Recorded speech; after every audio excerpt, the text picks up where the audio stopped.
ya ha empezado a grabar. Cuando las preguntas las vais poniendo en el chat para que yo las pueda organizar y nos dé tiempo a responder a todas las preguntas. Yo iré preguntando a José Luis alguna cosa, así si se me ocurre, pero podríamos empezar, José Luis, pues ya que vamos a hablar de apego, ¿no? Y diferentes tipos de apegos, cómo tratar a los niños, cómo se gesta esos problemas en el apego, qué es lo más importante que tú destacarías, qué es lo que tienen que saber los padres. Aquí hay muchos padres adoptivos que tienen niños con trauma complejo. Y bueno, el apego es una de las cosas que más a veces se alteran, ¿no? Entonces, cuando quieras, José Luis, te escuchamos con fricción. Muchas gracias, Monse. Lo primero, muchas gracias. Lo segundo, es que era un placer. Un tema pendiente de Psicoveritas mutuo, ¿no? Por muchas razones que no son del caso. Pero sobre todo por la interacción personal tan positiva que siempre he tenido con Monse, ¿no? Bueno, ¿qué es el apego? Bueno, el apego lo describe Ainsworth y luego intentando adaptar al género humano todo lo que había trabajado Konrad Lorenz en la etología animal, y el que más lo trabaja para la perspectiva psicopatológica en general, pues es John Bowlby y posteriormente Mary Main.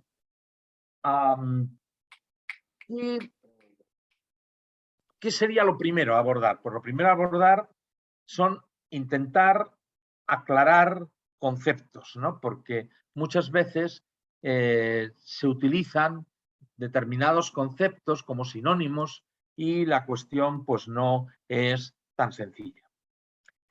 Hay dos perspectivas en la situación del apego y que cuando lo describió Konrad Lorenz y tanto Ainsworth como John Bowlby lo ponen en marcha, señalan, por una parte está lo psicobiológico y por otra parte está lo psicosocial. Esas dos grandes bloques que tienen una interacción en la constitución del sujeto y de la personalidad. En el aspecto psicobiológico está la vulnerabilidad. La vulnerabilidad es psicobiológica. Están las conductas de apego, que son las conductas propias de la especie. Son esas conductas de lamer en los animales o de acurrucarse y que en las personas humanas tiene que ver mucho con todo lo sensorial, la distancia que está la visión en el bebé para poder discriminar, las caricias, no solo el tocar, el acariciar.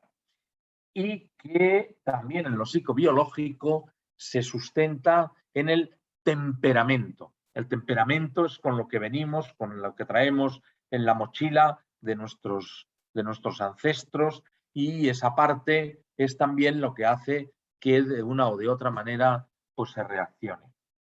En lo psicosocial tenemos el riesgo. Recordemos que la vulnerabilidad estaba en lo psicobiológico, pues en lo psicosocial está el riesgo. Si en lo biológico teníamos las conductas de apego, tenemos el proceso de vinculación. El proceso de vinculación. Y si en lo psicobiológico teníamos el temperamento, en lo psicosocial tenemos el carácter. Pero entre lo psicobiológico y lo psicosocial, las relaciones son muy estrechas y están configurándose y apoyándose y desarrollándose mutuamente.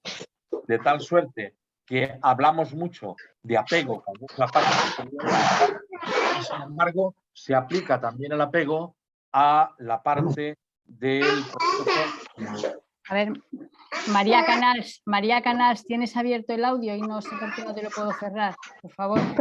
Perdón, no me he dado cuenta. Nada, ya, gracias.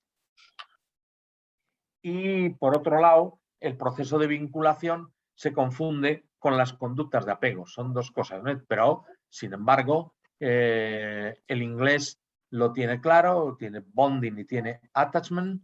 El bonding tiene que ver con las conductas de apego y el attachment tiene que ver con el proceso de vinculación. ¿Cuándo es y cuánto mayor intensidad tiene el apego? Desde el momento de nacer, desde el mismo momento de nacer, se pone en marcha una respuesta de interacción de la figura materna, de la figura materna con su bebé.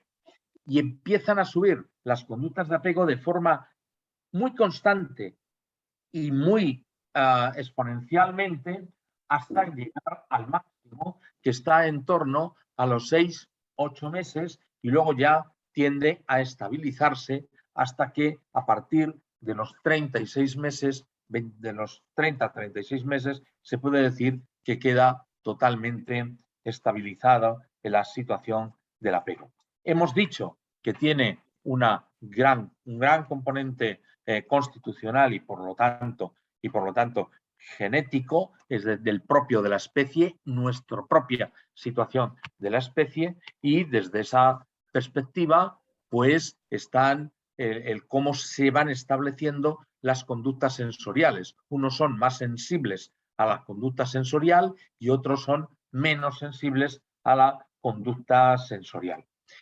Pero sin la conducta sensorial, sin los estímulos sensoriales, es muy difícil que se ponga en marcha el apego. Tanto la cercanía, tanto la forma de acariciar, la forma de hablar, el olor, la forma de acercarse, la forma de coger al bebé, todos esos son aspectos tremendamente importantes para que se ponga en marcha y desencadene las conductas del apego.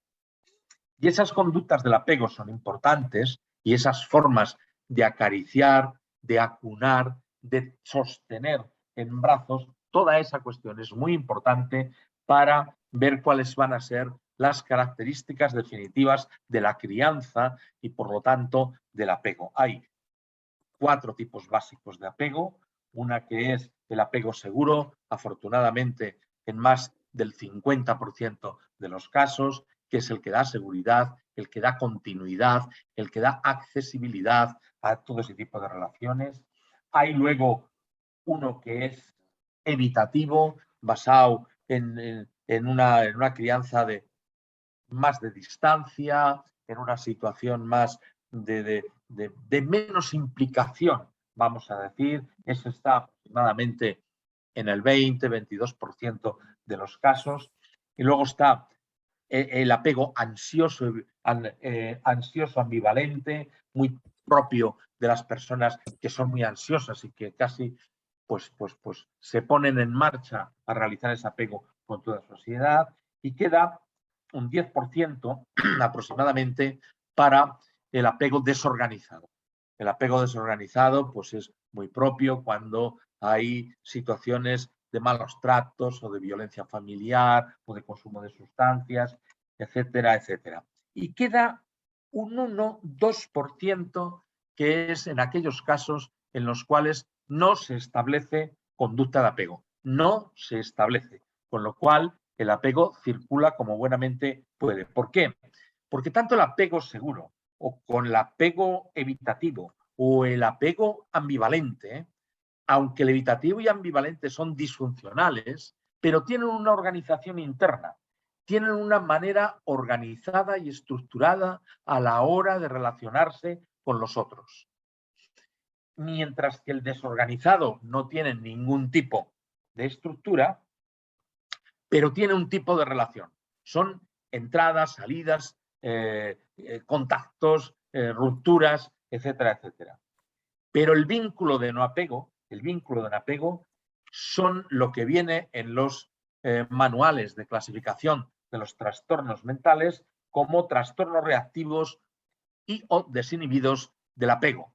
Es decir, aquellos en los que no se ha podido establecer el vínculo a través de una conducta de apego razonable, y desde esta perspectiva, pues lógicamente no hay una organización ni una estructura de apego.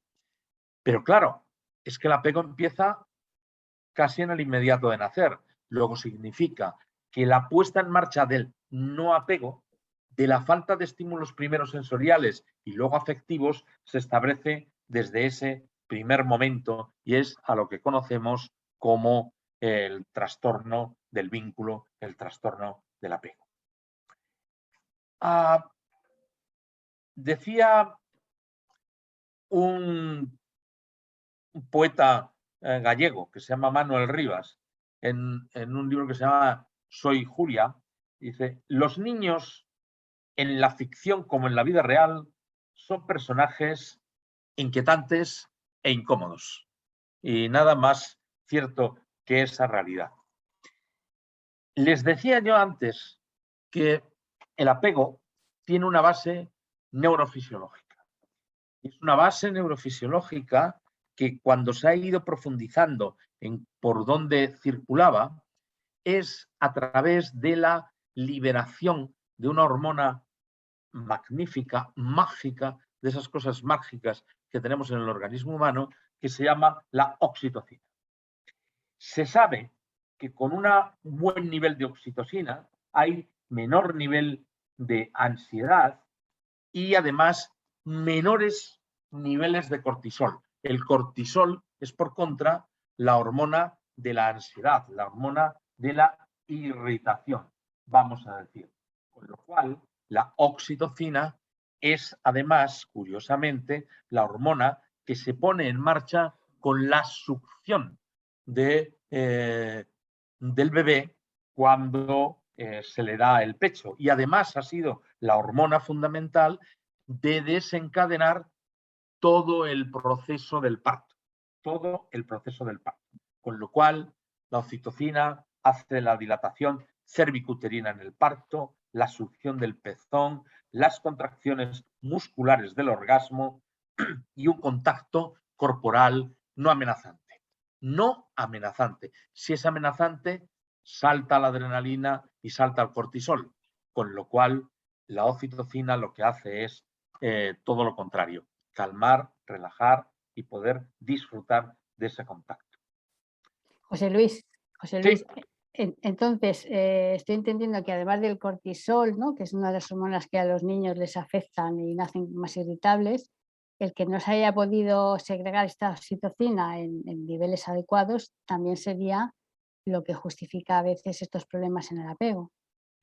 Claro, porque la oxitocina no da el efecto de calmar.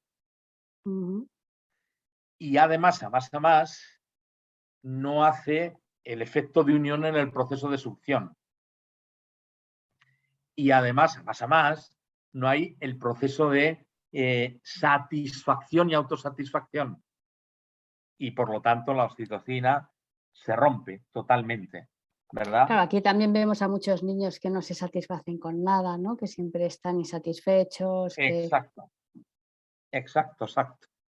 Fíjate, ha habido estudios bien interesantes sobre los niveles de oxitocina y entonces, por ejemplo, se sabe que con niveles plasmáticos de oxitocina buenos durante el embarazo, se sabe que la puntuación en las entrevistas de apego son mayores.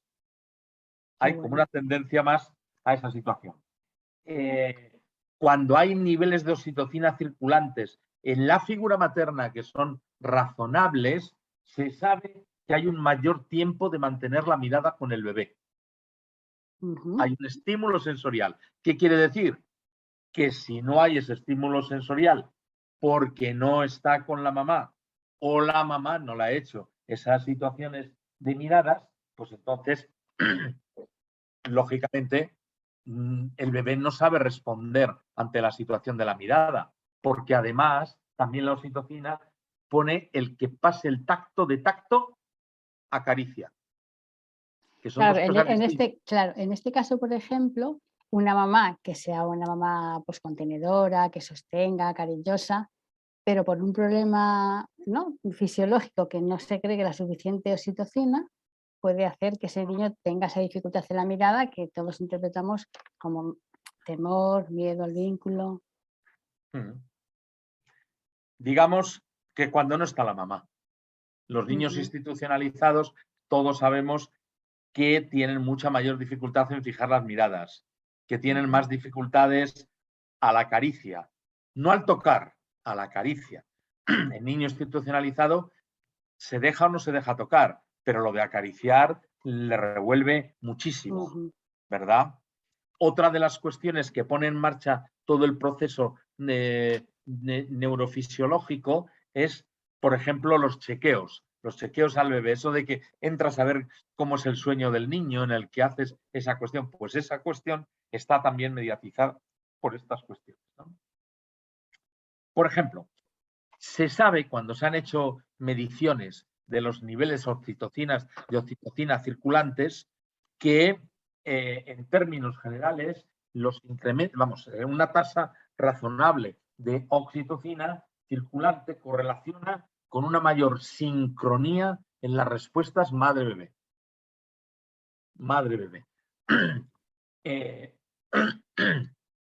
Y además, con unos niveles adecuados de oxitocina en la mamá, también se incrementan los niveles de oxitocina en el bebé, lógicamente, porque pasan por la lactancia, porque es más estimulado, etcétera, etcétera.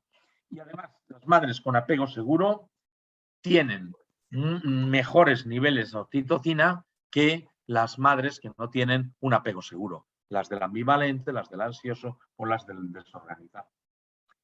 Sabemos, además, que tanto el olfato, que sabemos que es muy, muy arcaico ese sentido, ¿verdad? Pero es muy informativo. Es muy informativo hasta tal punto que no solamente la manera de coger al bebé, sino que el bebé se estimula por el olfato de la madre y además le facilita el contacto visual. En estas cuestiones, cuando el bebé es correctamente estimulado, la conducta de apego y la cognición social van de una o de otra manera mucho mejor y tienen una mejor forma de expresarse. En ocasiones se han hecho, además, pues una serie de investigaciones con los bichitos, con los animales de laboratorio, ¿verdad? Y se hizo una infusión de oxitocina en roedores machos, a ver qué pasaba. Y lo que se vio era que aumentaba de una manera clara el reconocimiento y la memoria social. Mientras que si tú les cogías a esos animales que estaban respondiendo bien y les dabas antagonistas de la oxitocina, se perdía el vínculo. Ya no volvían a reconocer las respuestas vinculares. Es decir, la oxitocina intranasal, por ejemplo, porque se han hecho trabajos con voluntarios, aumenta la experiencia de un apego seguro en jóvenes estudiantes. Es decir, ya cuando están pues, entre el bachiller y la entrada a la universidad. Y además mejora también la evolución de síntomas psicóticos en la esquizofrenia, por ejemplo. ¿Verdad? Bien, por lo tanto, la oxitocina aumenta la conducta prosocial, eso es importante. 2, aumenta la confianza en el otro. 3, aumenta la empatía y la compasión. Y 4, aumenta el aspecto de la generosidad. Hay una persona que se llama Zach, que escribió un libro en el cual a Zach le llaman el Dr. Love. Y le llaman el Dr. Love porque dice que necesitamos 8 o más abrazos al día para que nuestro nivel de oxitocina esté estupendo. Y cuando le preguntan, pero bueno, abrazos de esos así, dice, no, así. Es decir, un abrazo, ese abrazo de oso. De la interacción. No, el abrazo de la interacción, no el del pap, pap, pap, pap de los golpes de saludo. Claro, hemos hablado ahora de los aspectos muy bonitos de la oxitocina, pero ¿qué consecuencias tiene? Pues veremos.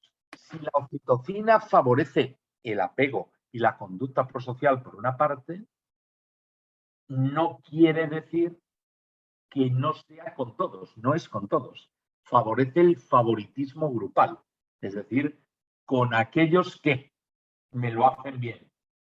Y además, si hay un favoritismo grupal, también hay un rechazo intergrupal.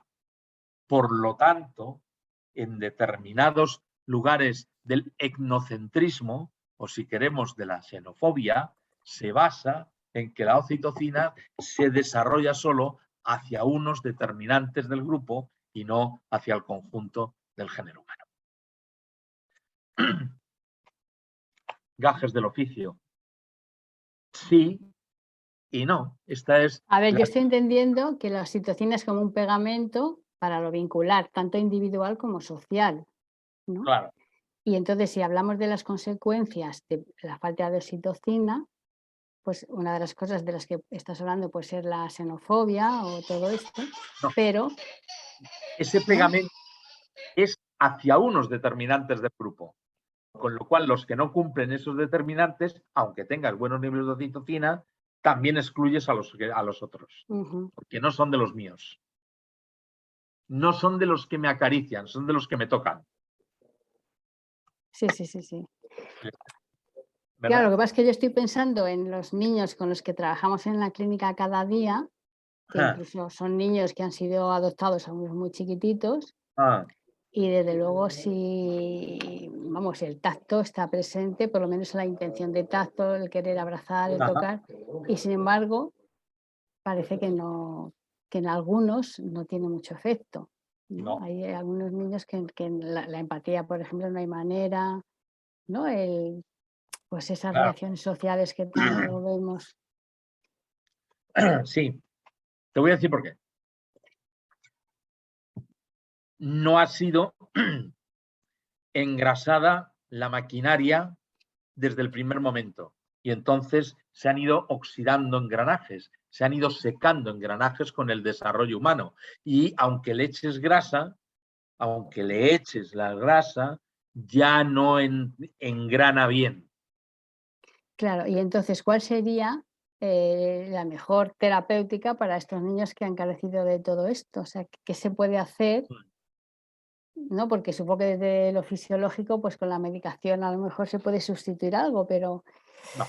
es tan difícil. La medicación no sustituye eso. Vale. Pero lo que sí que podemos tener es bastante paciencia. Y Sí, hacer eso cosas sí. como del tipo este de, que te ha dicho que no me acaricies. Pues te acaricio porque me da la gana. Pero sin que sea confrontación. Sí, sin invasión, ¿no? Eso. O que cuando él está jugando, pues se llegue por detrás y se le abrace, se le dé un beso y te marchas. No esperas respuesta.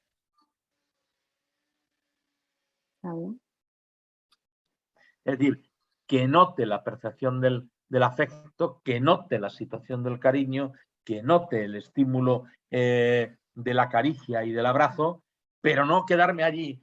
Ahí, que no me dices nada con lo que yo te he abrazado. Pues la hemos fastidiado, lo acaba de tirar todo por el suelo. Sí, sí, eso seguro. Por el suelo. Uno va por detrás, pega el abrazo y se va. Ya interpretará lo que quiera interpretar el otro. O sea, sería como ir dando tacto en pequeñitas dosis, pero un tacto nutritivo, ¿no? Eso es, devolviendo lo que no ha tenido en el momento, que claro, es disfuncional, porque cuando uno tiene 2 días, reacciona de una manera, cuando tiene 12 años te mandan a la mierda. Claro, sí, sí. Entonces hay que saber ese funcionamiento, entre otras cosas, porque la estimulación táctil, la estimulación visual, la estimulación del olor y la estimulación del contacto personal, eso se va adquiriendo poco a poco. Si en alguna de esos elementos ha habido una disfunción o desorganización de una manera muy precoz, ya se va cojo. Y al cojo no le puedes hacer que te corra la Sí. maratón en 2 horas, tendrás que correrla en 4 y media. Por lo tanto, no hay tiempo. Tendrás que ser poco a poco hasta que pueda ir funcionalmente, recorrer esos trayectos que de una o de otra manera no se han podido desarrollar. En el grupo de padres, uno de los mantras que tenemos es paciencia, paciencia, paciencia, ¿no? Y repetición, repetición, repetición. Sí. ¿No? Con pequeños estímulos. Y cuanto más pequeños sean los que se van haciendo, más va cayendo, ¿no? O sea, lo que moja la tierra no es estas lluvias que hemos tenido ahora. Eso. Lo que moja la tierra es el orvallo.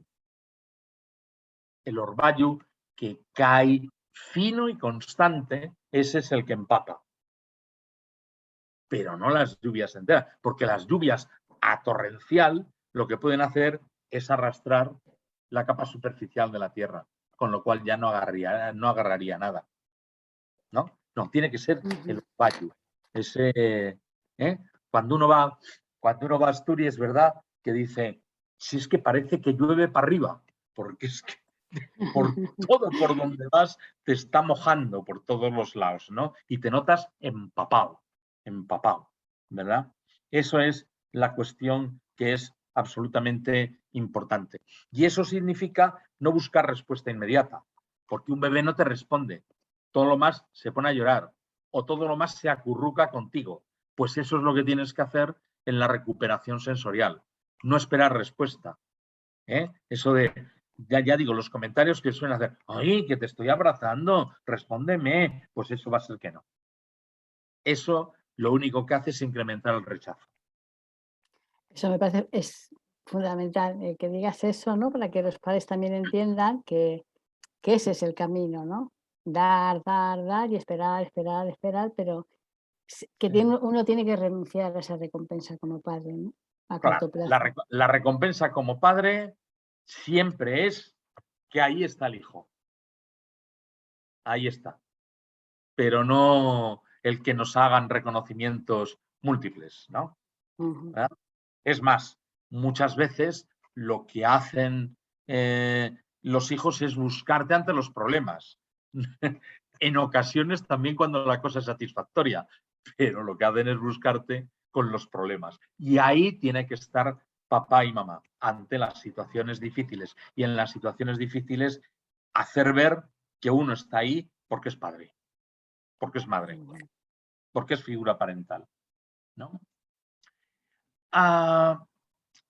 Otra cuestión muy importante son las neuronas espejo. Las neuronas espejo, que son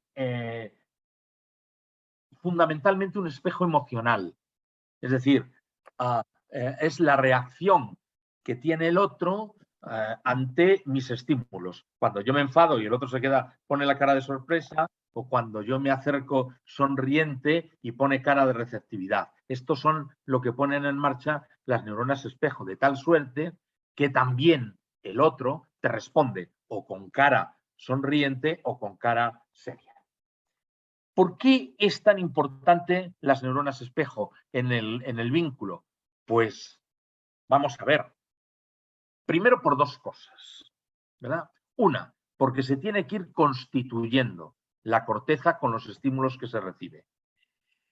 Porque el campo de visión de un bebé es aproximadamente 30 o 40 centímetros, que es la distancia que suele haber desde el pecho de la madre a la cara de la madre, porque cuando la figura materna se pone a dar el pecho, no se pone rígida y mirando al horizonte, se pone un poco encorvada y mirando a la cara del bebé. Esa es la distancia buena para el estímulo. Claro, la gran mayoría, por ejemplo, de los niños institucionalizados no han tenido esa distancia. No han tenido el estímulo sensorial visual, con lo cual la posibilidad del desarrollo de las neuronas espejos disminuye muchísimo. Y no solamente disminuye mucho, sino que la eficiencia, el funcionamiento bueno de esas neuronas espejo muchas veces entra por el lado de la irritación, no por el lado de la afectividad. Entonces suele entrar por la sobreestimulación. Y la sobreestimulación es la irritación. Y por lo tanto se rompe la situación del estímulo de las neuronas espejo. ¿Y por qué es importante? Porque sobre el espejo inicial del estímulo-respuesta, vamos a decir, del estímulo y de verlo, en un segundo lugar están las representaciones. Es decir, gracias a que tengo el estímulo y yo tengo mis neuronas espejo, me represento qué es lo que el otro me quiere decir para dar la respuesta mía. Y en tercer lugar, gracias a eso, se regulan las emociones negativas. La irritabilidad, el llanto, todas esas cuestiones. Y entonces, ¿qué es lo que origina esa posición de las neuronas espejo ya de tercera generación? La primera, la directa, la segunda era la representacional, la tercera, la experiencial y la del corte de las negativas, es que nos ayuda a poder mentalizar, obtener lo que llamamos la mentalización de las emociones y, por lo tanto, poderlas comunicar. Y esto es una cuestión importantísima. ¿Por qué? Porque esto es la base para poner en marcha la función reflexiva. Sin estos aspectos no hay función reflexiva que valga. Por muy inteligente que sea la persona, anda que no hay personas inteligentes por el mundo que no reflexionan nada sobre afectos, interacciones y relaciones. Ellos Claro, dicen, esto es bah, algo que sí, José, a veces los padres no entienden, ¿no? Cómo vemos un niño listo, capaz intelectualmente, pero a este nivel ni 2 años siquiera, ¿no? Es incapaz de pero ver al patatero. otro, de verse. Sí, sí. Pero patatero. Exactamente. Exactamente. Por eso lo quería decir muy importante, ¿verdad? Porque se rompe eso que hemos llamado la segundo orden de la representación del afecto, ¿no? El niño con el apego seguro comienza a investigar los motivos y las intenciones de la conducta del cuidador, ¿verdad? Digamos, porque rápidamente ve por dónde va la intención. El niño que no tiene apego seguro no sabe interpretar las intenciones del cuidador. No lo sabe. Por eso hay muchos padres que dicen que hago una cosa, le tengo que decir la contraria. Pues mire, mal mecanismo de comunicación está usted centrando, porque si es no, y no le puede decir sí para que sea no, porque entonces estamos confundiendo los límites de la situación. Y hay un tercer nivel del apego que es muy importante para la función reflexiva, que es la diferencia entre el mundo subjetivo y el mundo exterior. Que yo piense una cosa no significa que esté ocurriendo en el exterior, sino que es importante que la piense, porque se va pasando de las equivalencias psíquicas de la omnipotencia que se tiene cuando son niños a los elementos de la realidad real, de la realidad de verdad, que tiene aspectos positivos. Y lo difícil que es esto, ¿no? Para algunos niños, la diferencia del yo dentro, yo fuera, el poder entender al otro, que como decías antes, los padres no entienden, ¿no? Qué está pasando ahí, ¿no? Se tiene que poner en marcha papá y mamá con todo este aspecto grande de la comprensión, de la interacción, no solamente de lo que está ocurriendo de verdad. Mira, en medicina, en los psiquiatras, hemos tenido solo 2 premios Nobel. Solo 2. Uno, Konrad Lorenz, ya lo hemos visto, el que teorizó toda la teoría del imprinting, toda la teoría del vínculo, de la etología. Y el segundo fue Eric Kandel, muy recientemente. Y Eric Kandel trabajó mucho sobre los componentes neurobiológicos de los conceptos psicológicos. Por ejemplo, le interesó la memoria, pero la memoria primaria, para ver si esa era equivalente a la represión. Muy interesante, ¿verdad? Bueno, pues con relación al apego, lo que trabajó fue los niveles de estrés. ¿Y qué es lo que vio con los niveles de estrés? Pues que a veces un estrés grande influenciaba directamente el funcionamiento de la corteza. ¿Y por qué? Pues porque afectaba directamente a las conexiones neuronales. Pero cuando cesaba aquella situación, aunque fuera grande, pero si era de muy escasa duración, la corteza cerebral se reponía, se restituía ad integrum. Pero cuando el estrés era crónico y muy duradero en el tiempo, aunque fuera de muy pequeña intensidad, el efecto era de destrucción de las conexiones neuronales. ¿Por qué?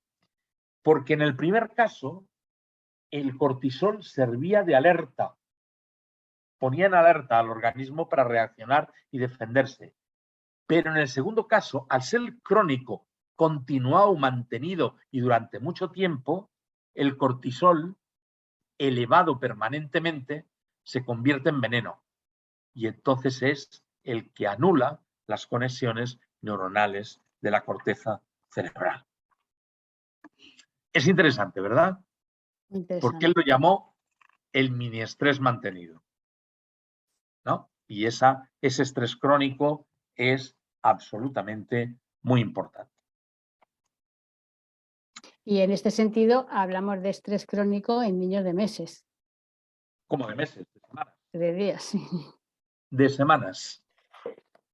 Es decir, hay en críos que por su propia constitución, en 2, 3, 4 semanas que no han tenido los estímulos racionales, queda totalmente intoxicada la conexión. José Luis, como queremos que nos dé tiempo a todo, a ver si podemos empezar a hablar un poquito eso de cómo trabajar con niños ansiosos, cómo llevar con los niños evitativos, qué cosas crees que pueden ser más terapéuticas, tanto desde la clínica como desde la casa, ¿no? Y la familia. Ah, muy bien. Pues vamos para allá. Vamos para allá. Vamos para allá. Una de las cuestiones fundamentales es saber cuáles son las aplicaciones terapéuticas de esto que hemos estado hablando, que eso es fundamental. Bueno, pues las funciones terapéuticas es de la siguiente manera. El niño pone en marcha en la situación relacional algunas cuestiones fundamentales de su propia figura de apego, que es lo que se llama la representación del estado mental. Es decir, un bebé, cuando ve determinado gesto, lo puede interpretar como enfado, pero también lo puede interpretar como límite o también lo puede interpretar como aceptación. ¿Por qué? Pues porque a lo mejor es el único gesto que ve que le hacen. Y entonces, por lo tanto, esa es la representación del estado mental del adulto que aparece en el niño. ¿Qué es lo que ocurre? Que a base de repetir estas representaciones del estado mental, se configura algo en la cabeza que nosotros llamamos la internalización. Es decir, ya internalizamos esa manera de comunicación y de relación. Y a partir de ahí es cómo ponemos en marcha nuestras propias conductas de relación. ¿Correcto? Porque lo que se ha conseguido con eso es la mentalización de ese afecto en concreto. Para poder entender bien cómo se pone en marcha las cuestiones del apego, nadie mejor que los poetas, ya sabes. Y decía Ángel González, yo sé que existo porque tú me imaginas. Qué bueno. Yo sé que existo porque tú me imaginas. Ese es un aspecto absolutamente fundamental. ¿Cómo abordar entonces la capacidad de mentalización? ¿Qué es lo que se hace en la terapia? Se hace lo que llamamos una experiencia emocional correctiva. Una experiencia emocional correctiva. Con lo cual se genera una nueva relación de apego, una nueva relación con la figura del psicoterapeuta, que pretende nutrir el yo reflexivo del paciente. Es lo que hacemos en psicoterapia, incrementar la posibilidad reflexiva del paciente.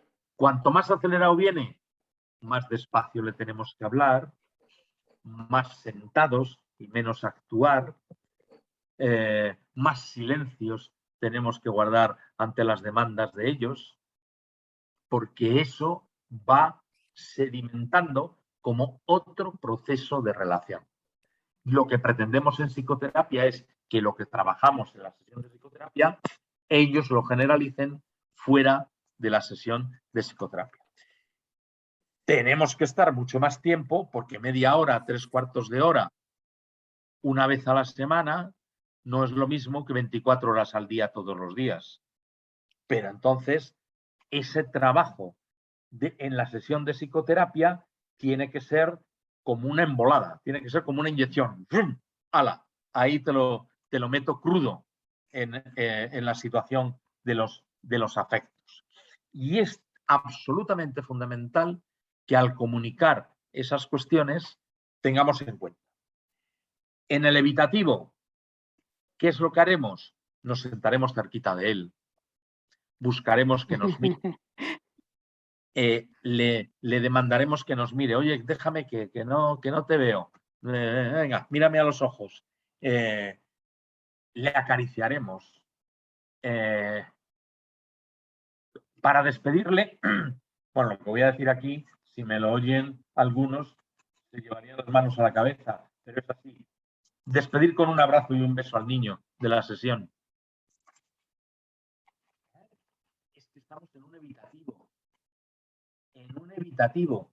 Por lo tanto, tenemos que darle un investimento diferente de cada una de las situaciones, ¿verdad? Con el ansioso. Bueno, con el ansioso te va a destrozar porque va a estar siempre preocupándose con lo que va a pasar. Y está mi madre fuera y voy a salir y bueno, ¿cuándo vamos a terminar? Y tengo que volver otro día. Vamos, todo el día demandando al futuro. Démonos cuenta que la ansiedad es preocuparse y defenderse del futuro. Es el futuro que invade el presente. Claro que del futuro no sabemos nada. Luego, por lo tanto, siempre puede llegar a ser amenazante, ¿no? Esta es una situación que tenemos que tener en la cabeza. Y en la ansiedad, a veces, ¿verdad?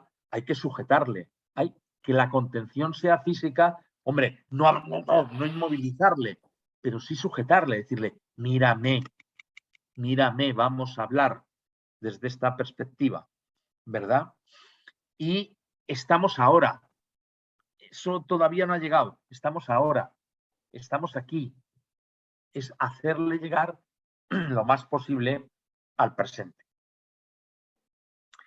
En el desorganizado, como puedas. Como puedas, porque es un vínculo que está roto, que está fragmentado. Entonces, depende del fragmento que te traiga a la sesión, tendrás que trabajar con ese fragmento de afecto que te traiga dentro de lo que te deje en el terreno de juego que te plantea la sesión. Tendrás que hacerlo de una manera muy empática, muy comprensiva, casi como se hacen las psicoterapias de los psicóticos. Casi. Por lo tanto, trabajar sobre lo real, trabajar sobre la realidad, trabajar con pocas interpretaciones, trabajar con pocas inferencias, ¿verdad?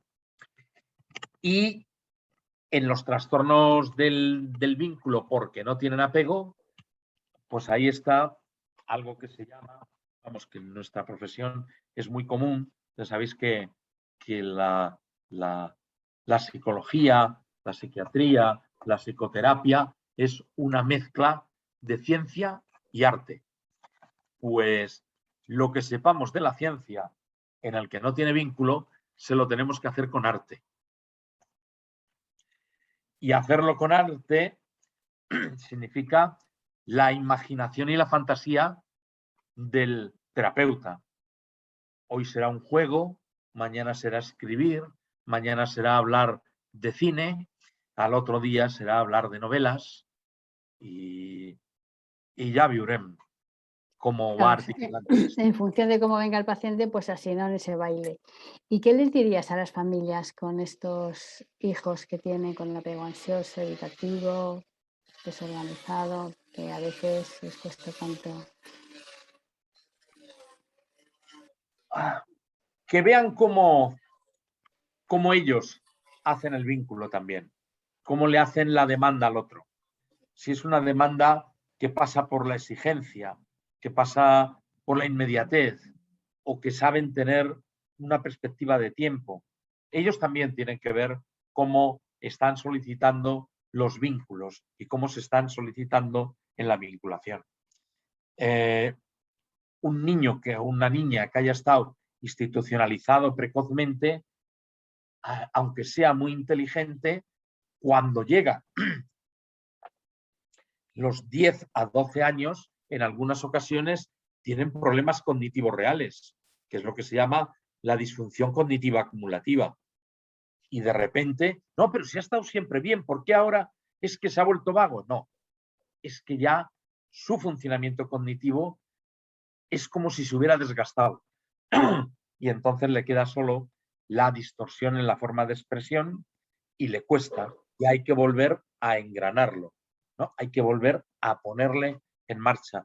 Hay que volver a darle, pues que la grasa que se le ponga sea una grasa que le proteja a la vez de que le pone en marcha, ¿no?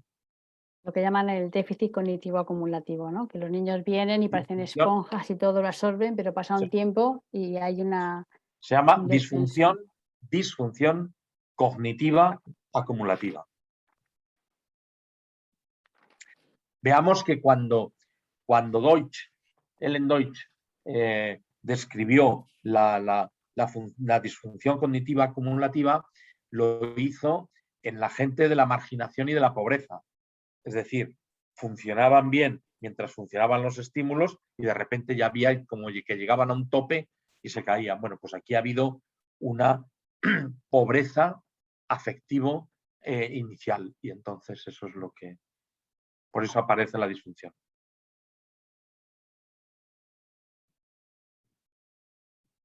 Bueno, pues a ver qué más cosas podríamos decir a estas familias, porque sí que es verdad que hay padres que se miran y que se trabajan, pero aún así, si nos centramos en esas dificultades de esos niños que han vivido esos primeros meses o semanas o años, ¿no? Yo hablo que los niños de incubadora ya tienen problemas.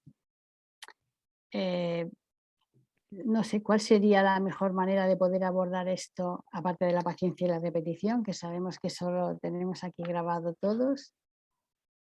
El afecto. Hacerlo con afecto, veremos. Hay muchas veces que hay muchos papás y muchas mamás que quieren saber y buscan información.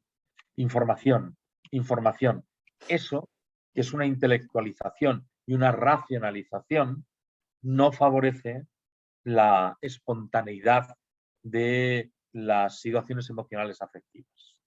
Y entonces, claro, sería estar desde el corazón, ¿no? Eso es, desde dentro.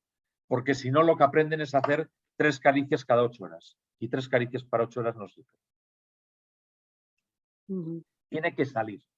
Pero tiene que salir de dentro también decir, anda, déjame en paz, que ahora no tengo ganas. También.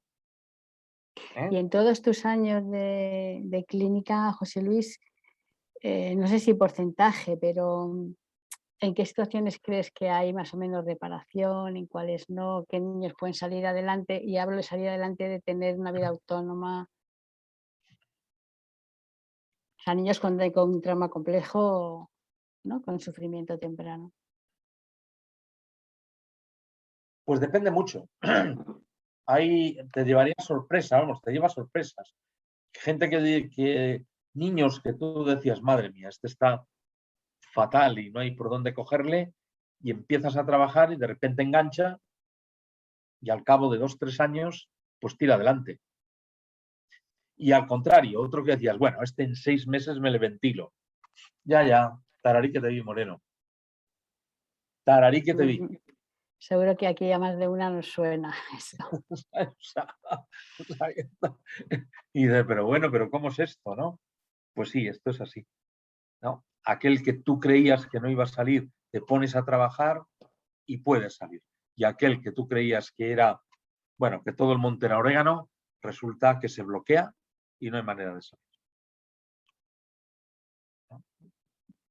Y respecto a los padres, ¿cuál crees que es el factor que más dificulta esas experiencias intersubjetivas, ese mirar desde el corazón? Yo te diría que aquel padre que llega diciendo, dígame usted lo que tengo que hacer, mal. Mal. Aquel padre al que tú le explicas las cuestiones muy generales, muy abiertas, y entra a hacerlo a su manera, bien.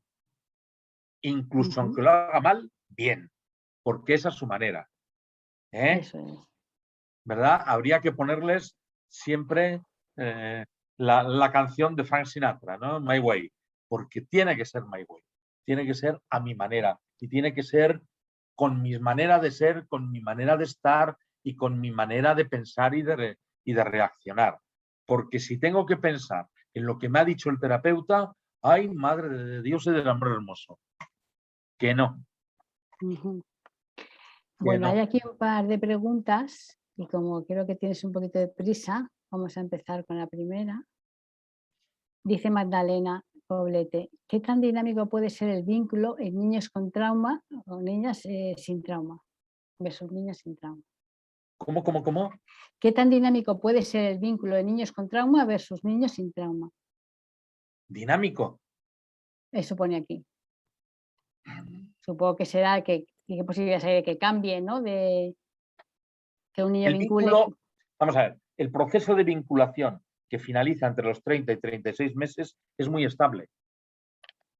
Es muy estable. O sea, cuando ya se ha adquirido, es tremendamente estable. Es una estructura hecha en hormigón. Tú le podrás hacer más funcional o menos funcional, pero siempre respetando la base estructural que tenga, ¿no? Es decir, el que tiene características evitativas tendrá características evitativas, pero le puedes mejorar los niveles de contacto y de interacción social, ¿no? Pero no le vas a quitar las características evitativas, que en cuanto esté cabreado, esté triste o tenga una situación de estrés, va a emerger de nuevo la característica subyacente, que es la característica evitativa. Pero de la estructura, ¿no? Con la que cada cual quiere. Hay otra persona que no sé cómo se llama porque solo está el teléfono que dice, ¿podría explicar un poco más la disfunción cognitiva acumulativa? ¿Coincide con la poda neuronal que se da durante esos años? Creo que ha dicho que afecta al aprendizaje. ¿Y a qué más afecta? Vamos a ver.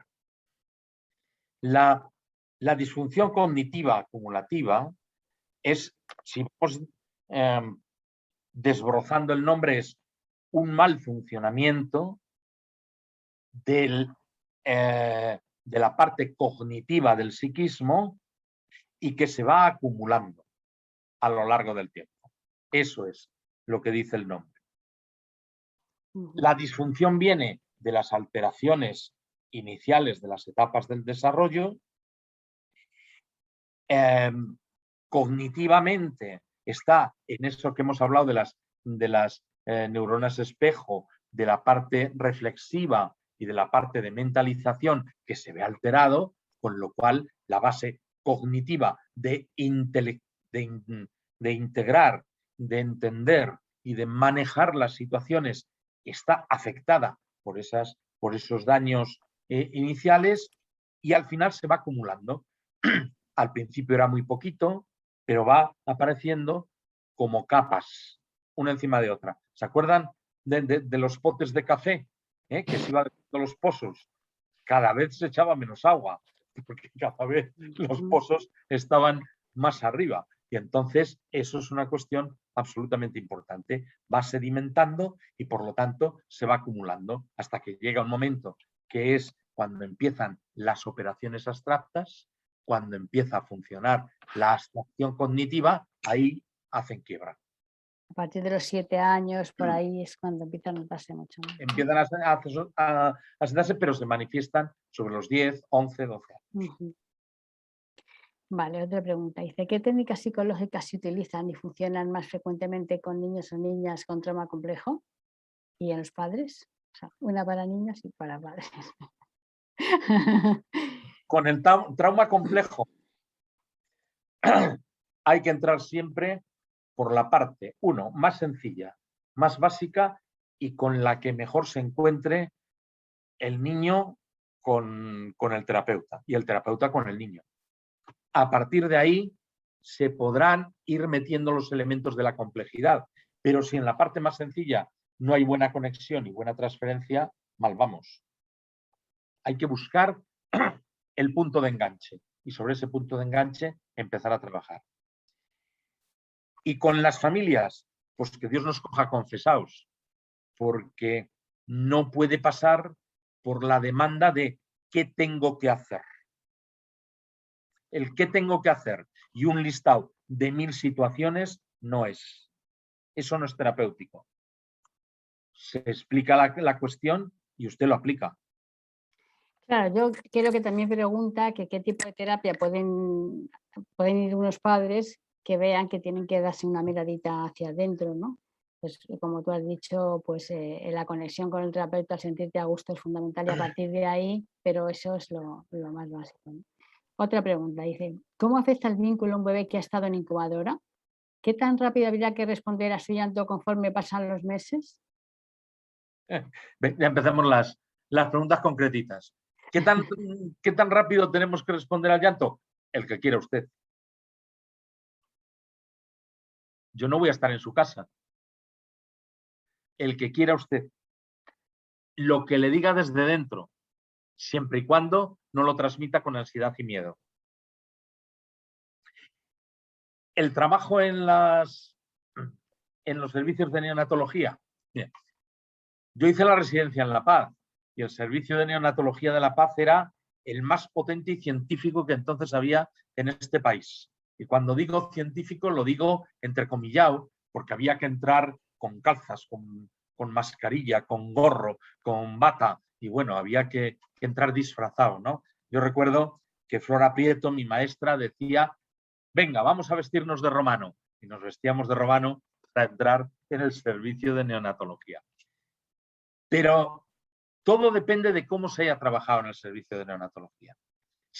Porque poco a poco se han ido modificando, porque los que hemos trabajado en salud mental, en los servicios de neonatología, hemos sido muy petardos. Y entonces empezamos a transgredir las normas y entrábamos, se nos olvidaba, entre comillas, ponernos las calzas. Cuando estábamos, ¡uy! La bata, que no me la he puesto. Menos mal.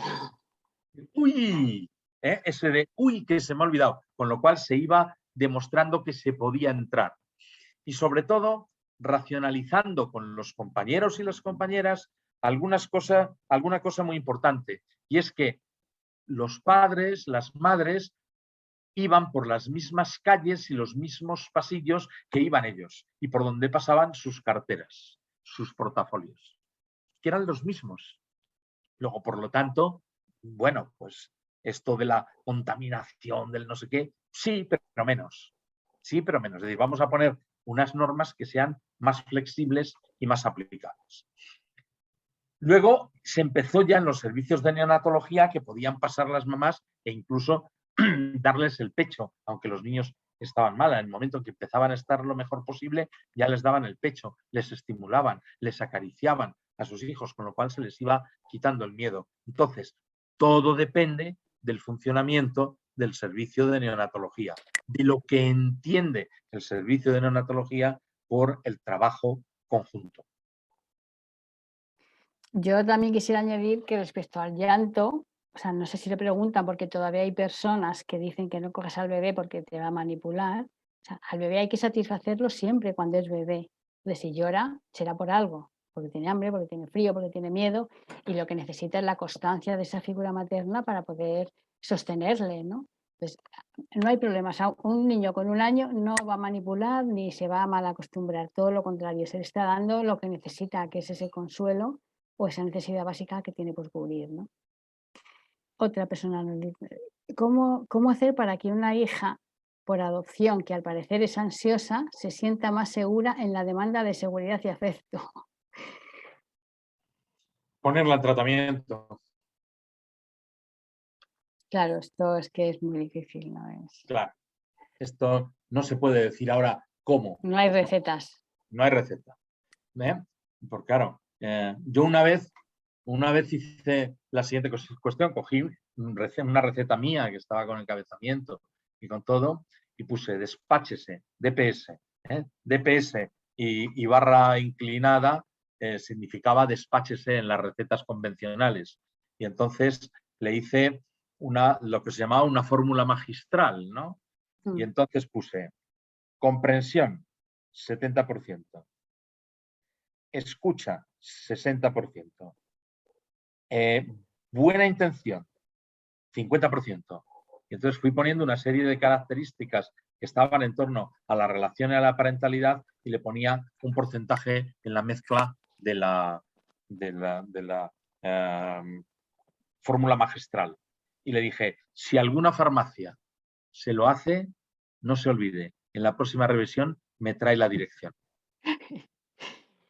Claro, a ver, en esa pregunta yo entiendo que los niños tienen una inseguridad, pero el problema del apego es que no tienen seguridad. Entonces, la seguridad cuesta muchísimo, muchísimo, Mucho, muchísimo. mucho, mucho. Muchísimo, muchísimo. Entonces es eso, pues repetir, estar, transmitir el corazón. Y esos son años y tratamiento, por supuesto, ¿no? Hay situaciones en las que se puede más o menos en casa, Y uno va confianza. viendo, pero claro, Y pero eso confianza. es muy complicado. Ana Belén nos dice, buenas tardes, somos padres de 2 niñas de 4 y 5 años desde hace muy pocos meses y en ocasiones nos cuesta identificar el tipo de apego. Hemos creado un vínculo muy bonito y extrañamente en muy poco tiempo, pero en la pequeña, que tiene un retraso madurativo que le afecta a la atención y a la comprensión, no sabemos todavía si hay discapacidad intelectual. Tiene muchos avances y de repente retrocesos que no siempre asociamos a detonantes evidentes. ¿Cómo podríamos identificar el tipo de apego o es muy pronto todavía? Bueno, vamos a ver. Yo soy de los que piensa que los papás no tienen que identificar ningún tipo de apego. Ninguno. Lo que tienen que hacer es comportarse como padres en esa relación. Y ahí es donde surgirá el apego y el proceso vincular. Pero los padres no tienen que diagnosticar, no son diagnosticadores, lo mismo que no son tratantes, no son personal tratante. Entonces, tranquilícense ustedes, no tienen que diagnosticar nada.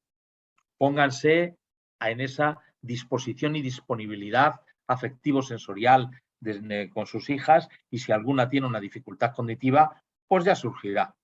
Porque con 5 o 7 añitos, pues ya surgirá. Tiene más retraso madurativo. Bueno, pues vayamos estimulando los aspectos madurativos allí donde corresponde sin querer tener una respuesta inmediata. Aquí menos es más, por lo tanto, pongamos objetivos muy pequeñitos y sepamos señalar de manera positiva los avances que se consiguen. Pero que no busquen y que no diagnostiquen. Osvaldo nos pregunta, buenas tardes, soy padre en familia monoparental de una niña de 6 años que adopté con 13 meses desde familia de acogida. Mi hija desde los 3 años no manifiesta un interés muy precoz sobre su origen, manifiesta desde su origen y sobre su madre biológica. Ambas necesidades se las he ido resolviendo y muchos signos de comprensión sobre su historia. Paralelamente se ha mostrado estos 3 años rebelde, desafiante, poco colaborativa en tareas muy básicas del día a día. El equipo de menores y familias de gobierno autonómico que hace el seguimiento cree que esta conducta es una prueba constante hacia mí para ella asegurarse su continuidad y la unidad familiar. La pregunta, ¿cómo calmar esa ansiedad en este caso y reconstruir su conducta? Yo diariamente le transmito mi aceptación incondicional y le aseguro que está conmigo siempre. Gracias.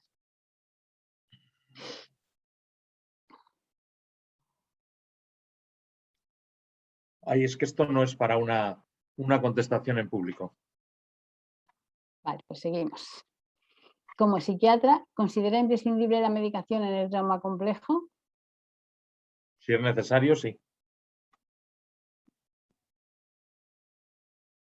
Vale. Vale, bueno, pues como tú tienes un poco de prisa, creo que lo vamos a dejar aquí. No, me gustaría y nos gustaría que para terminar nos hagas una reflexión o con qué te quedarías de todo esto que has estado diciendo. Yo creo que lo que he estado diciendo es que, y lo que he querido transmitir, es que la teoría del vínculo es un nuevo paradigma, como reza el libro de Mario Marrone y de Cortina, con el que colaboramos en su momento. Es un nuevo paradigma a la hora de integrar la comprensión del funcionamiento psicológico, relacional y del proceso psicoterapéutico. Pero tampoco hay que ir buscando las cosas. Eso te tiene que llegar. Y no hay que buscar el diagnóstico, porque los diagnósticos cambian. A veces los tipos de crianza parecen una cosa, pero el efecto a medio y largo plazo es otra. El vínculo y las conductas de apego nacen de dentro de nosotros. Y cuanto más nos conozcamos a nosotros, cómo expresamos las situaciones de afecto, de emoción y de contención, mejor se lo vamos a transmitir a nuestros hijos y a nuestras hijas. Y entonces lo que tenemos que transmitirles es confianza, seguridad y continuidad. Esas tres cosas. Confianza para que estás ahí y estás a su disposición. Seguridad, ¿no? Eso es. Seguridad, porque cuando lleguen sepan que tú no solamente estás ahí, sino que les vas a transmitir lo que buenamente puedas y les vas a acompañar. Y continuidad, que no es un punto, sino que va a ser a lo largo de todo el tiempo que ellos precisen, ¿no? Y yo creo que con estas cuestiones son fundamentales entender la teoría del vínculo. Bueno, pues nos quedamos con esto, ¿no? Disposición, constancia y seguridad para estar. El día 15 de octubre, José Luis nos va a dar un taller de 4 horas sobre esto, que nos dará cosas mucho más interesantes y más en el tiempo, porque aquí se ha quedado todo muy corto. Así que esperamos verlos pronto el próximo día 15. Y a ti, José Luis, muchísimas gracias. Ha sido un placer, como siempre, estar contigo. Un beso muy fuerte. Cuidaros, por favor. Y aquí Cuidaros. te están diciendo que muchas gracias, y bueno, la gente está contenta de haberte escuchado. Cuidaros. Ok, chao. Chao, chao.